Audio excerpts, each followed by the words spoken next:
adik-adik yang mungkin di kalangan ekonomi ke bawah itu masih bisa loh untuk ikut pendidikan tinggi gitu. Jadi beasiswa perintis hadirnya di sana. Ketika kita mungkin bisa untuk melanjutkan pendidikan tinggi, kita juga berpotensi atau memiliki peluang lebih besar untuk memutus rantai kemiskinan. Ya, sepakat. Iya, iya betul ya betul. Kak. Nah di sana mungkin beasiswa perintis hadir dan lahir untuk membiayai teman-teman yang sudah berjuang nih untuk masuk ke kuliah dan akhirnya bisa kuliah. Setidaknya mereka bisa memutus rantai kemiskinan.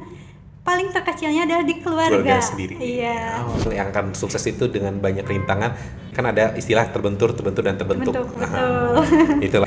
Dan mungkin katanya ini ya, semakin panjang proses perjalanannya, justru nanti di akhir itu akan semakin disyukuri. Kalau kemarin dilihat dari data alumni, itu ada yang S2, S2 bahkan sampai di luar negeri juga ada. Terus kerja di PT Freeport juga ada. Wow, keren. Iya.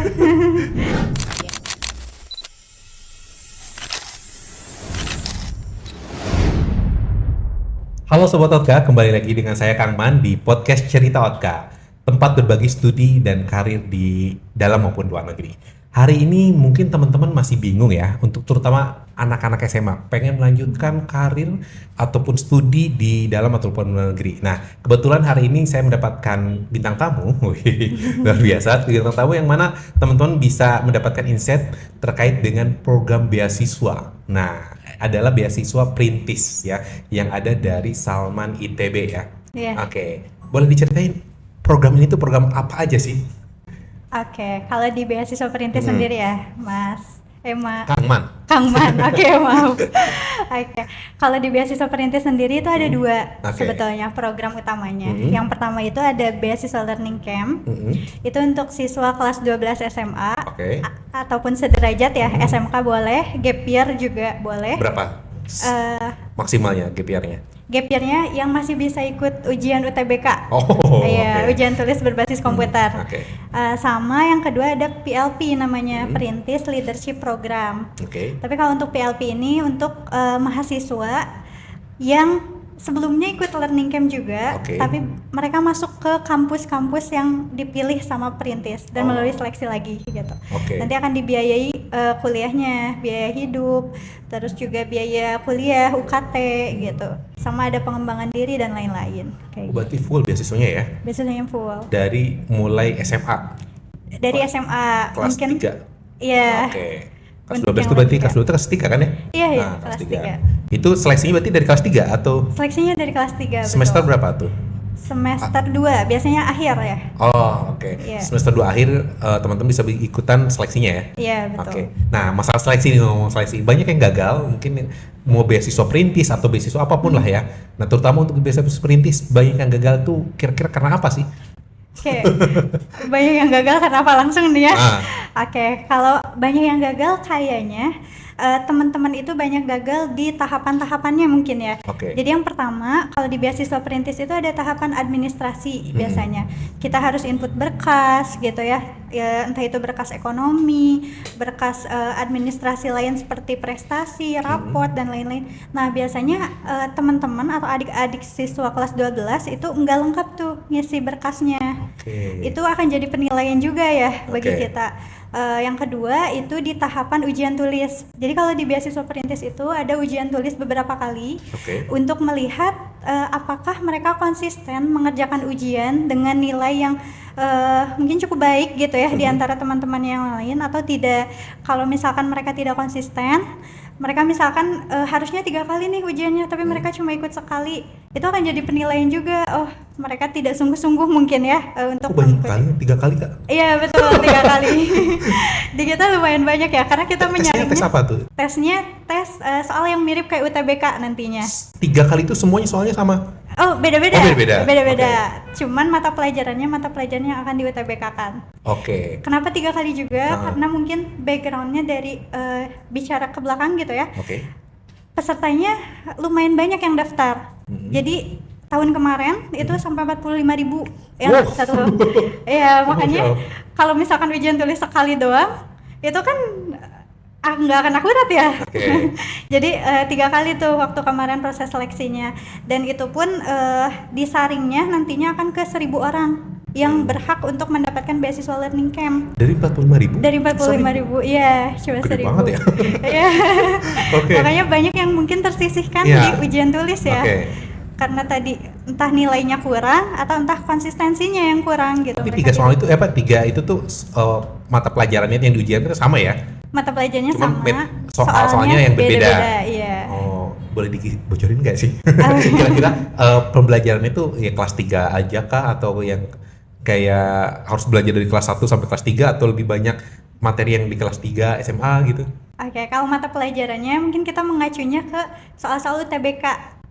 Jadi ada kalau di sekolah umum biasanya kan ada matematika, bahasa Indonesia, IPA gitu ya. Kalau di UTBK itu ada penalaran umum, terus juga literasi bahasa Indonesia, literasi bahasa Inggris, pengetahuan kuantitatif. Jadi memang materi-materi yang akan di UTBK kan. Oh, persis ya, sama ya? Iya, persis sama. Cuma mungkin grade soalnya itu jauh lebih rendah ketimbang UTBK yang akan diujikan nanti. Karena masih tahapan seleksi dan awal kan. Iya. Coba pas pembinaannya nanti soal-soalnya akan makin sulit tuh setiap jenjangnya gitu. Dibuat kayak ketika TO, ketika pembinaan itu akan dibuat semakin sulit biar adik-adik yang lagi dibina itu semakin terasa juga di pembinaan learning camp. Berarti kegagalan masalah administrasi dan ujian yang paling banyak. Ya, dan yang ketiga mungkin ada satu lagi. Ada lagi? Apa tuh? Ada esai dan wawancara.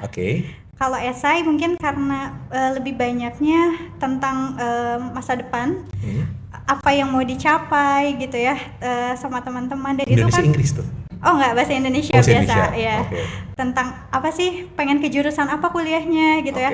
Di esai juga kita ngelihat kesungguhannya. Ini adik-adik tuh beneran pengen kuliah atau enggak, atau jangan-jangan masih sangat-sangat merasa oh ini mah kayaknya dipaksa deh gitu atau gimana gitu ya. Nah, itu akan jadi penilaian juga gitu di esai. Terus berarti juga motivasi harus kuat ya? Motivasi harus kuat, betul. Keyakinan juga harus kuat. Terus juga di wawancara. Di wawancara kita ngelihat ini mungkin poin utamanya juga ya, karena di wawancara kita ketemu langsung, biasanya lewat Zoom sih, karena sekarang nasional dan online gitu ya sistemnya. Jadi kita lewat Zoom, terus kita juga akan ngelihat adik-adik tuh beneran serius enggak di tahapan wawancara ini gitu ya. Kita bisa ngelihat daya juangnya adik-adik lewat pertanyaan-pertanyaan di wawancara gitu. Kita ngelihat backgroundnya adik-adik selama di rumahnya seperti apa, selama di sekolahnya. Iya, maksudnya kebiasaan sehari-harinya seperti apa gitu. Itu ditanya juga? Oh iya. Karena kita mungkin ingin menyaring juga adik-adik yang karakternya bagus ya. Karena itu bisa dilihat dari bagaimana dia di rumah, bagaimana dia di sekolahnya gitu ya. Nah, itu akan kelihatan di wawancara, ketika di wawancara gitu. Tipsnya dari Teh Sekar kan penerima beasiswa juga ya kayak. Beasiswa juga. Iya, nah, kebetulan banget nih. Dulu tips-tipsnya kayak gimana bisa lolos interview lah? Mungkin tadi ya sungguh-sungguh ya. Sungguh-sungguh dan menceritakan apa adanya. Kondisi kita seperti apa, keinginan kita, motivasinya dan lain-lain gitu. Karena itu akan jadi penilaian juga. Kalau dulu waktu zaman saya ada verifikasi faktual yang langsung ke rumah. Ada ya, jadi dari tim rumah amal itu langsung ke rumah melihat bagaimana kondisi rumah, bagaimana kita ditanya-tanya gitu ya ke orang tua. Jadi akan terlihat banget tuh apakah kita jawabannya jujur atau enggak gitu ya ketika diwawancara. Itu kan jadi suatu hal yang sangat menarik dan sangat jadi indikasi penilaian yang penting ya. Nah, sekarang juga sama, tapi kita verifikasi faktualnya tuh biasanya online ya, karena memang sistemnya online dan seluruh Indonesia gitu. Itu juga jadi penilaian utama. Online-nya kemana? Ke orang tua atau gimana? Ke orang tua, ya. Jadi video call biasanya sama orang tua, memperlihatkan bagaimana kondisi di rumahnya gitu. Luar biasa. Ada lagi yang bikin gagal? Udah sih ya. 3 hal yang bikin gagal itu. Administrasi, terus motivasinya ya, motivasi sama ketika wawancaranya ya. Ujian tulis mungkin. Ujian tulis dan motivasi di pas wawancara dan esai ya. Nah, kalau kita pengen lolos itu kira-kira ada tips rahasianya nggak sih? Kita langsung aja ke tips. Tips rahasia ya. Apa ya? Mungkin kalau tips rahasia menjalani semua tahapannya dengan benar-benar kali ya. Kayak misalkan ketika mau ujian tulis, itu benar-benar mempersiapkan diri. Karena kalau misalkan tanpa perbekalan ya, tanpa persiapan, itu akan otomatis kelempar mungkin ya sama 44.000 orang yang lain. Karena tes itu 3 kali lagi ya. Iya, tesnya 3 kali gitu ya. Mungkin kelihatannya seserem itu ya, kayak karena banyak gitu pendaftar ya. Tapi kalau misalkan sungguh-sungguh pasti akan seenggaknya masuk poin tuh. Kalau misalkan kita nilainya lumayan lah ya gitu. Dan juga nilai rapot itu sebenarnya jadi pendukung juga ketika rapot kita bagus gitu. Itu bisa tuh untuk jadi pendukung penilaian walaupun tidak jadi bobot yang paling tinggi gitu ya dibandingkan ujian tulis tadi, karena kita memang mengacunya ke sistem yang UTBK ya atau SNBT kalau sekarang namanya ya. Nah, yang kedua mungkin tips utamanya minta pertolongan sama Allah ya pastinya. Ya, karena kalau misalkan usaha tanpa doa ya sama aja bohong gitu betul, ya. Sepakat. Doa tanpa usaha juga sama demikian ya. Mungkin itu 2 ya. Usahanya sungguh-sungguh ketika menghadapi setiap tahapannya. Dan doanya juga diperkencang lagi karena doa yang sama dilangitkan oleh 44.000 orang lainnya gitu ya. Mungkin karena harus kuat ya, karena 45 juga mungkin berdoa juga ya sama. Nah, ini kan tips rahasianya lah gitu ya. Nah, kemudian kalau bisa nggak ngelihat sehingga dari tim Salman gitu ya, melihat wah ini kayaknya orang tuh bagus banget bakal lolos gitu kan, dari awal kan udah verifikasi berkas, kemudian tes tulis, kemudian wawancara. Nah, apa sih yang bikin membedakan wah ini ciri-ciri orang tuh bakal keterima dan bakal sukses di program beasiswa perintis itu? Itu biasanya kita lihat dari background ketika dia sekolah. Background sekolah. Jadi maksudnya ketika sekolah tuh kelihatan orangnya tuh sangat sungguh-sungguh, dia ikut banyak lomba misalkan, dia ikut banyak kegiatan, entah itu organisasi dan lain-lain. Dilihat dari motivasinya juga tadi mungkin ya di esai, ketika kita baca, oh nih orang memang sangat-sangat berpotensi gitu untuk masuk ke kuliah gitu, ke perkuliahan. Nah biasanya ada nih orang-orang yang memang kita ngelihatnya, oh dia bakal lolos kayaknya deh ke beasiswa perintis gitu. Tapi tadi ya, dengan mengikuti skema juga, kayak ujian tulisnya tidak diabaikan gitu, wawancaranya tidak diabaikan. Walaupun misalkan dia prestasinya banyak banget gitu, bejibun, tapi ketika ngelewatin tahapan itu ya auto nggak kesaring juga gitu. Tapi ada nggak sih momen orang itu bener pinter banget, berprestasi banget lah, tapi ya kayak gitu tadi, ada nggak? Banyak? Enggak banyak sih kayaknya, tapi ada. Oh ada. Oke, makanya teman-teman harus teliti dan jeli ya, jangan sampai trader lah, atau kan aduh saya lupa ujiannya. Emang itu jadwalnya tuh berdekatan atau jauh-jauh sih ujiannya? Ujiannya mungkin kalau di rentang waktu itu 2 bulan ya, 2 bulan tuh untuk 3 ujian. Iya, jadi lumayan ada spare waktu sebenarnya untuk mempersiapkan itu. Ini tuh berarti stepnya tuh dari mana dulu sih? Apply berkas itu tuh dari semester 2 akhir berarti ya, semester akhir, kemudian nanti berapa lama lagi, terus nanti abis itu tuh kan masuk ke universitas kan untuk apply dulu, atau gimana tuh prosesnya? Prosesnya ya. Kalau prosesnya gini ya, sejauh ini kalau di beasiswa perintis.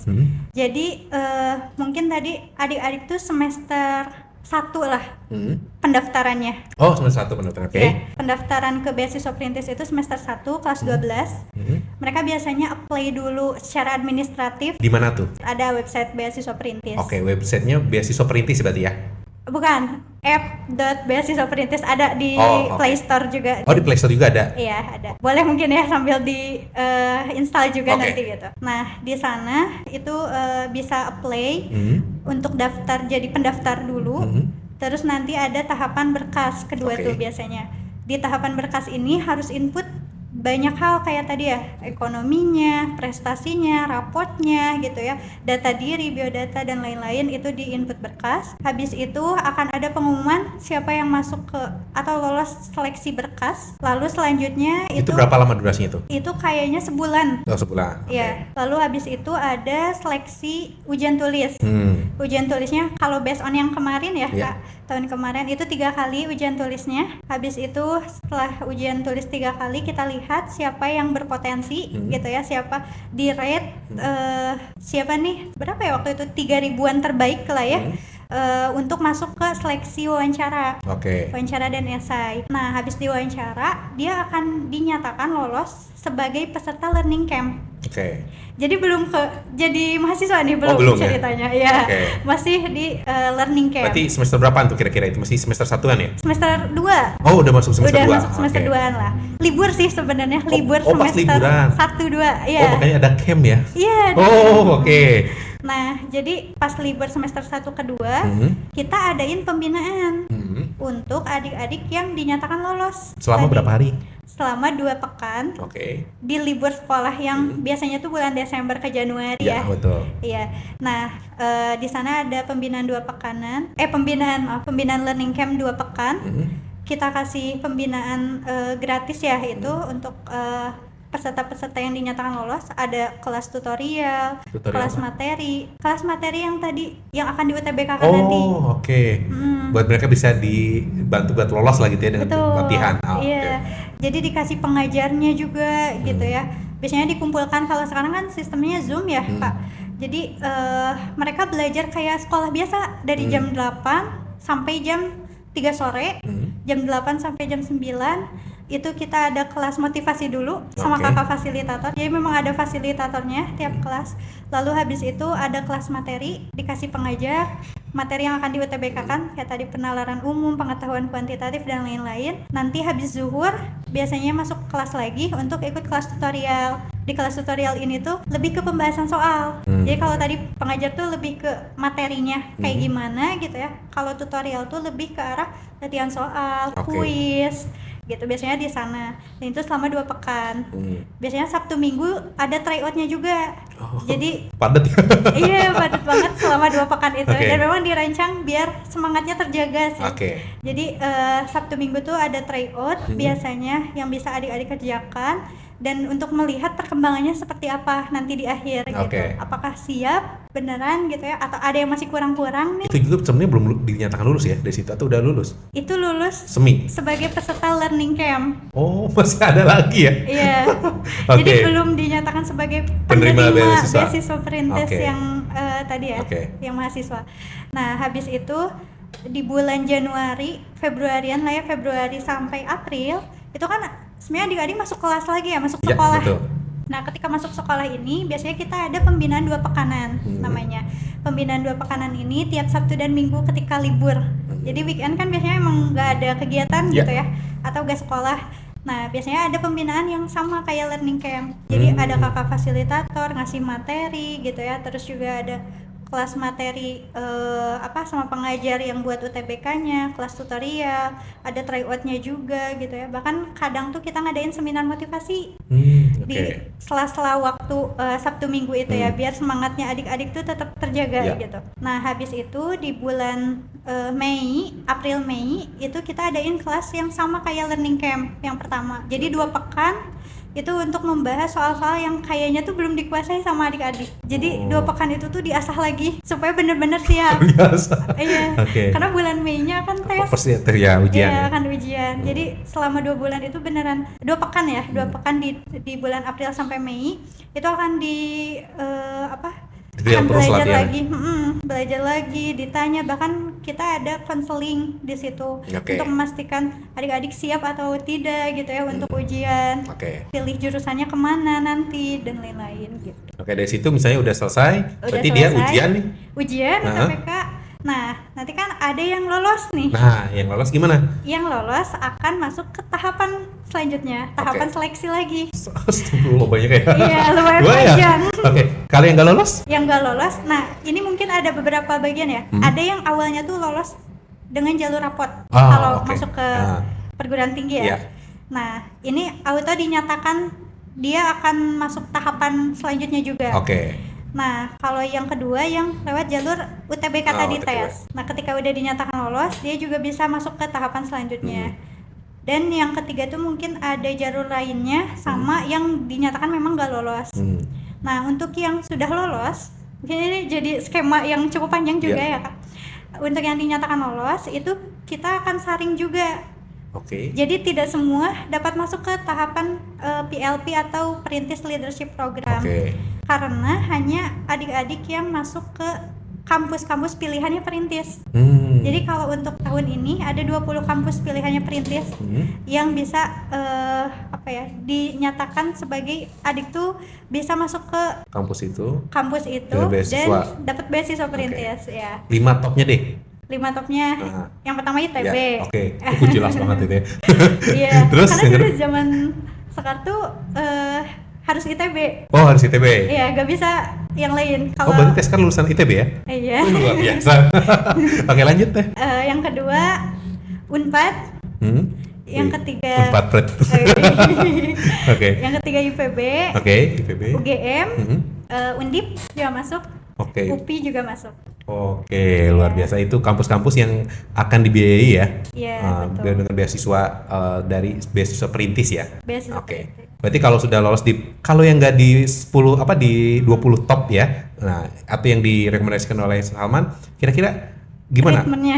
Biasanya kalau kita ngasih rekomendasi beasiswa lain. Contohnya? Jadi misal nih kayak kemarin banyak beasiswa berseliweran, entah BSI. Oh, oke. Dari perusahaan-perusahaan ya? Oke. Iya, betul. Kita akan kasih rekomendasi ke mereka untuk coba deh daftar beasiswa ini. Jadi dikasih treatment yang mungkin serupa, tapi apply ke beasiswa lain yang bisa dia apply gitu, masuk kriteria kayak gitu. Jadi nggak dilepasin udah nggak lolos ya udah sedih gitu enggak ya? Nggak ditinggalin juga. Ya sakit kalau ditinggalin. Tapi untungnya dari sini dari beasiswa perintis tetap peduli ya dengan cara memberikan opsi-opsi lain untuk bisa dapat beasiswa. Betul. Kalau di luar negeri ada nggak ya yang ke luar negeri? Ke luar negeri sejauh ini mungkin belum ya. Masih dalam ya? Masih di dalam negeri ya. Luar biasa. Nah, terus berarti kalau yang sudah lolos, nah ada tahapan lagi nggak? Udah lolos nih di kampus topnya nih. Ada lagi kan? Kayaknya. Apa lagi tuh? Biasanya akan diseleksi juga nantinya tuh kayak seleksi berkas lagi. Ya Allah. Oke. Iya, seleksi berkas lagi, terus berkas apa aja tuh? Dari awal? Mirip sih kayak learning camp waktu itu, ekonomi, terus juga jangan-jangan maksudnya ternyata ada adik yang bukan yang kurang mampu gitu. Kita kan akan cari yang benar-benar membutuhkan gitu, ya. Terus yang kedua ketangguhannya adik-adik juga akan diseleksi gitu. Nanti baru akan dinyatakan lolos gitu ke tahapan PLP atau Perintis Leadership Program. Nah, kalau selama kemarin ada benefit nggak sih yang diberikan? Ada, Kak. Benefitnya apa aja yang diberikan kepada siswa-siswa ini tuh? Kalau kemarin itu ada di top up uang saku. Selama proses itu tuh? Proses mentoring itu? Atau gimana? Oh, kalau yang mana nih, Kak? Yang PLP? Enggak, bukan yang PLP, yang sebelum dapat beasiswa. Oh, yang sebelum dapat beasiswa. Yang learning camp itu ya? Kalau yang learning camp mungkin benefitnya tadi ya. Jadi kayak belajar. Dia bisa bimbel. Iya, bimbel secara gratis ya. Oh, berarti bimbel gratis lah ya benefitnya. Ya. Kita juga kasih biaya reimburse buat tes UTBK biasanya. Adik-adik juga dapat kit. Biasanya tuh kit kayak apa? Modul. Oh, modul pembelajaran. Iya, baju learning campnya gitu.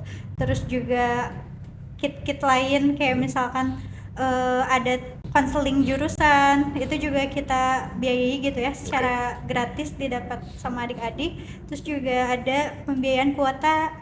Oh, kan Zoom tadi ya. Zoom, jadi dapat benefitnya itu ya, mulai dari pelatihan dan persiapan bimbel lah gitu ya. Bimbel kayak internet dan sebagainya lah ya, yang menunjang untuk bimbelnya berjalan dengan lancar. Betul. Nah, kemudian ketika sudah lolos masuk ke program yang PLP itu ya. Nah, ke PLP berarti itu full dibiayai ya. Asalkan kemasuk 20 top kampus itu ya. Iya, dan setelah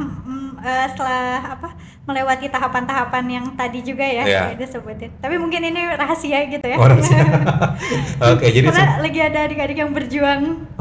Juga buat di tahapan ini sekarang tuh. Oh, sekarang luar biasa. Mudah-mudahan teman-teman yang sekarang lagi nonton ataupun yang mau mencoba, mudah-mudahan setiap tahapannya itu lancar ya. Tapi memang ini setiap tahun itu emang ada perubahan terus ya? Atau gimana prosesnya? Prosesnya sejauh ini masih mirip-mirip sih sebenarnya ya. Cuma perubahan skema yang mungkin tadinya offline jadi online kayak gitu. Itu aja sih, Kak.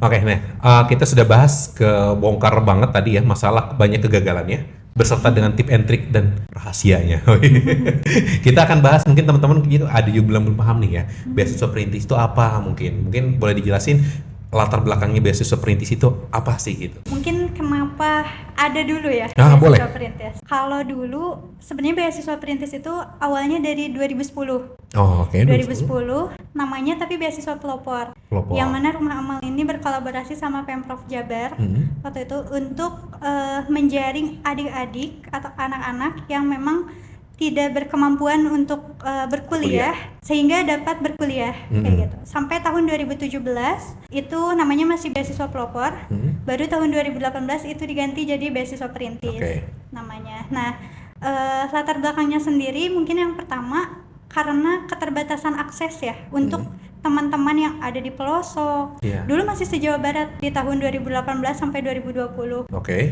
Itu dan masih mungkin terbatas pengetahuan adik-adik, bahkan untuk sekadar tahu dunia perkuliahan itu ada, itu sangat terbatas gitu ya. Maksudnya kayak adik-adik yang di pelosok-pelosok kayak di daerah mungkin terpencil gitu ya, di daerah Jawa Barat itu tidak cukup informasinya terkait dunia perkuliahan. Nah, beasiswa perintis ini ingin hadir di sana, setidaknya memberikan informasi bahwa bisa loh adik-adik yang dari pelosok pun untuk masuk gitu ke dunia perkuliahan. Adik-adik yang mungkin di kalangan ekonomi ke bawah itu masih bisa loh untuk ikut pendidikan tinggi gitu. Jadi beasiswa perintis hadirnya di sana. Makanya tadi skemanya itu kita masuk menjaring adik-adik dari siswa kelas 12. Karena kita ingin menjemput menjemput mereka untuk setidaknya mereka tahu gitu informasinya bahwa mereka tuh bisa untuk berkuliah. Karena mungkin itu salah satu hal yang jadi kekurangan banget ya. Ternyata banyak banget dulu tuh teman-teman yang belum tahu bahkan dunia perkuliahan gitu. Maksudnya kayaknya saya tuh nggak bisa deh untuk kuliah. Kuliah tuh hanya untuk orang-orang kaya mungkin ya. Banyak stigma-stigma kayak gitu. Dan beasiswa perintis hadir di sana untuk memberitahu setidaknya. Berarti tim beasiswa perintis datang ke pelosok-pelosok datang? Datang? Iya, dulu seperti itu. Wih, luar biasa. Pernah ngalamin? Iya, sampai roadshow di sekolah saya juga pernah. Di mana? Dulu tuh kalau saya di Baleendah. Oh, orang Bandung juga. Orang Bandung juga.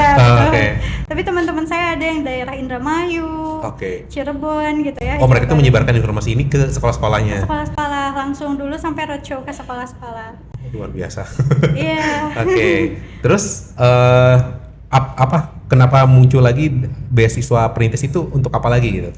Mungkin yang kedua tujuannya atau latar belakangnya gitu ya, ingin juga menghadirkan agen-agen perubahan gitu ya di masa depan. Karena ketika kita mungkin bisa untuk melanjutkan pendidikan tinggi, kita juga berpotensi atau memiliki peluang lebih besar untuk memutus rantai kemiskinan. Sepakat. Iya betul ya Kak. Nah, di sana mungkin beasiswa perintis hadir dan lahir untuk membiayai teman-teman yang sudah berjuang nih untuk masuk ke kuliah dan akhirnya bisa kuliah. Setidaknya mereka bisa memutus rantai kemiskinan.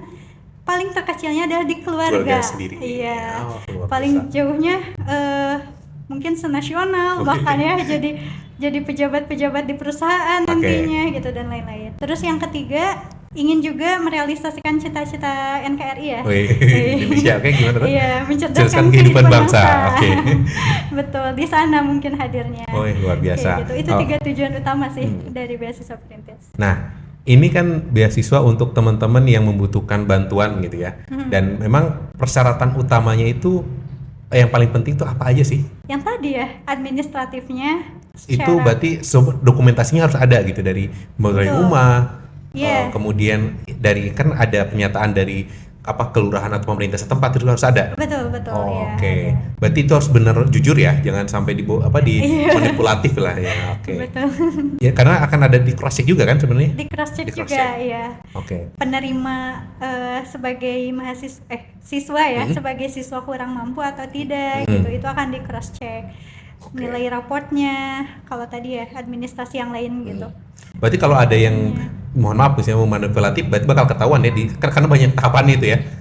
Bakal ketahuan juga di pertengahan seleksi ya. Ada nggak sih momen kayak gitu tiba-tiba di cancel karena diketahuan datanya tidak valid gitu? Sejauh ini mah nggak ada ya. Alhamdulillah. Iya. Nah ini untuk beasiswa ini kira-kira yang didapetin itu apa aja sih oleh siswa ini tuh? Biaya hidupnya kah, ataukah uang sakunya kah, atau apanya gitu yang dapat? Kalau di tadi udah jadi mahasiswa ya berarti ya? Yang PLP yang itu ya? PLP ya, Perintis Leadership Program itu adik-adik biasanya dapat top up uang saku untuk biaya hidup ya. Beda-beda nggak setiap daerah atau sama? Setiap daerah sama, tapi mungkin setiap tahunnya yang beda. Gitu ya, ikut inflasi. Terus lanjut. yang kedua biaya kuliah UKT. Terus yang ketiga itu ada pengembangan diri. Apa tuh pengembangan diri tuh? Jadi biasanya ada adik-adik yang mau ikut lomba. Atau ke luar negeri, ada exchange. Ada tapi orang yang ikut. Ada banyak. Luar biasa ya, buat pinter-pinter, cerdas-cerdas ya. Iya, alhamdulillah. Terus yang ketiga ada pembinaan. Ya, ada pembinaan. Jadi adik-adik yang sudah masuk jadi mahasiswa yang masuk tahapan PLP itu setiap bulannya juga dibina. Jadi ada pembinaan bulanan. Itu Zoom berarti? Beda-beda Kak. Ada online, ada offline, kayak gitu. Jadi kayak kita mendatangkan pemateri yang kemarin mungkin ya ada dari Paragon gitu. Cukup bervariatif sih, tergantung jenjangnya adik-adik. Jadi kurikulumnya menyesuaikan. Misal kalau adik-adik masih semester 1 itu kita akan hadirkan terkait pengenalan diri, potensi diri, manajemen diri gitu ya. Ketika masuk ke semester 2, tingkat 2 gitu ya, semester 3, 4 adik-adik kan mulai masuk ke ini ya, ke organisasi-organisasi. Nah, biasanya kita akan hadirkan materi-materi yang menunjang gimana cara manajemen waktu antara kuliah dan organisasi. Jadi disesuaikan dengan tahapan-tahapannya mereka ketika berkuliah. Terus juga tingkat 3 itu akan ada biasanya program project kelompok. Jadi biasanya tuh adik-adik sama besuan, sama penerima beasiswa itu berkelompok. Besuan penerima beasiswa. Iya, itu akan berkelompok dan membuat satu project. Jadi itu mungkin kerjasamanya akan terlatih ya. Dan waktu kemarin banyak tuh project-projectnya adik-adik, entah itu keluar pemberdayaan ke masyarakat gitu, atau hadirin sesuatu yang mirip kayak learning camp, kayak kasih pembinaan ke adik-adik siswa kelas 12. Intinya kegiatan yang berdampak untuk masyarakat. Betul, di semester 3 di tingkat 3, maaf ya, di tingkat 4 itu kan udah mulai tuh adik-adik akan ngesusun atau ngerancang pasca kampusnya. Ya, betul. Nah, kita akan hadir untuk membina mereka di ranah sana. Jadi kayak menghadirkan gimana sih dunia pasca kampus, membuat CV yang baik gitu. Iya. Luar biasa. Jadi setiap tahapannya ada kurikulumnya lah ya. Iya, kurikulumnya kayak gitu. Banyaknya itu lulusan beasiswa ini banyak yang lanjutin S2 di luar negeri kah, dalam negeri kah, atau langsung profesional kerja kah, atau apa yang paling banyak? Cukup variatif ya. Kalau kemarin dilihat dari data alumni itu ada yang S2, S2 bahkan sampai di luar negeri juga ada. Terus kerja di PT Freeport juga ada. Wow, keren. Lumayan variatif ya. Untuk alumni-alumni, dan juga mungkin kebanyakan berkarir profesional ya. Banyak karir profesional di perusahaan-perusahaan multinasional. Di perusahaan-perusahaan ya. Berarti banyak yang berkarir ya, banyak juga yang kuliah lanjut ya. Di luar negeri atau dalam negeri juga ada? Dalam negeri juga ada. Tapi di perusahaan besar juga multinasional kayak di Freeport ada ya. Luar biasa. Tapi emang jurusan ITB? Dia apa, sekolahnya di ITB atau bukan? Ada yang lulusan ITB, ada yang bukan. Di Freeport? Kalau untuk alumni ya lulusan ITB semua. Luar biasa. Iya, untuk tahun ini ya. Saya penasaran, kenapa? Kan tadi pelopor perintis kayak ini ya, sesuatu yang ada sesuatu apa gitu. Perintis itu maksudnya perintis apa gitu? Filosofinya apa gitu? Kenapa perintis gitu ya? Karena mungkin dari akar katanya perintis itu kan sesuatu yang membuka mungkin ya. Jadi setidaknya anak-anak atau adik-adik yang dibina itu dapat menjadi pembuka jalan untuk keluarganya.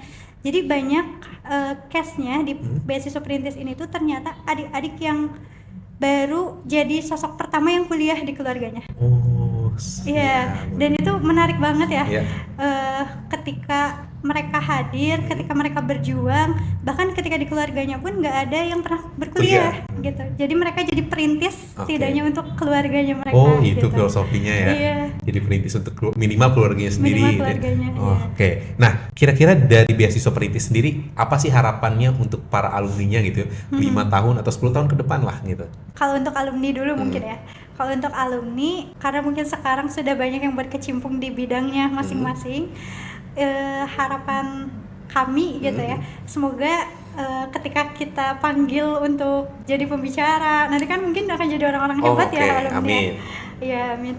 Itu mungkin akan harapannya bersedia untuk kembali lagi ya, membina adik-adik yang mungkin masih jadi mahasiswa, karena kita pengen bikin ekosistem mungkin ya kalau di beasiswa perintis. Jadi adik-adik yang masih siswa kelas 12 itu banyak dimotivasi sama teman-teman yang udah jadi mahasiswa yang tadi ada di tahapan PLP gitu. Dan mahasiswa yang sedang ada di tahapan PLP yang sedang berkecimpung di ranah pendidikan tinggi, itu harapannya dimotivasi pula oleh alumni yang sudah lulus. Jadi kan semangatnya akan tertular terus betul. Kalau misalkan kita membangun ekosistem itu. Jadi mungkin harapannya untuk alumni kembali lagi dalam bentuk tadi memberikan si mentoring atau pembinaan kepada adik-adik yang masih berkuliah. Jadi memberikan sebuah dampak yang berkesinambungan lah gitu. Betul, jadi berkelanjutan. Luar biasa. Jadi jangan sampai teman-teman yang ngikutin program beasiswa perintis ini jangan sampai putus gitu ya. Tapi tetap memberikan manfaat, karena teman-teman juga kan diberikan manfaat oleh sebelumnya juga, oleh perintis-perintis sebelumnya. Gitu ya. Oke. Teh Sekar sendiri, kira-kira pesan yang ingin disampaikan buat teman-teman yang pengen mengikuti program ini apa sih gitu? Yang pertama mungkin semangat dulu ya. Semangat. Karena mungkin tantangan terbesar entah di zaman ini atau zaman dahulu juga gitu ya, ketika zaman saya itu rasa minder. Sebenarnya untuk teman-teman yang dari daerah terpencil tadi ya, atau dari kalangan keluarga kurang mampu, itu rasa minder tuh tinggi banget sih Kak. Untuk mengalahkan itu tuh butuh kayak semangat yang tinggi juga gitu ya, keyakinan yang besar juga.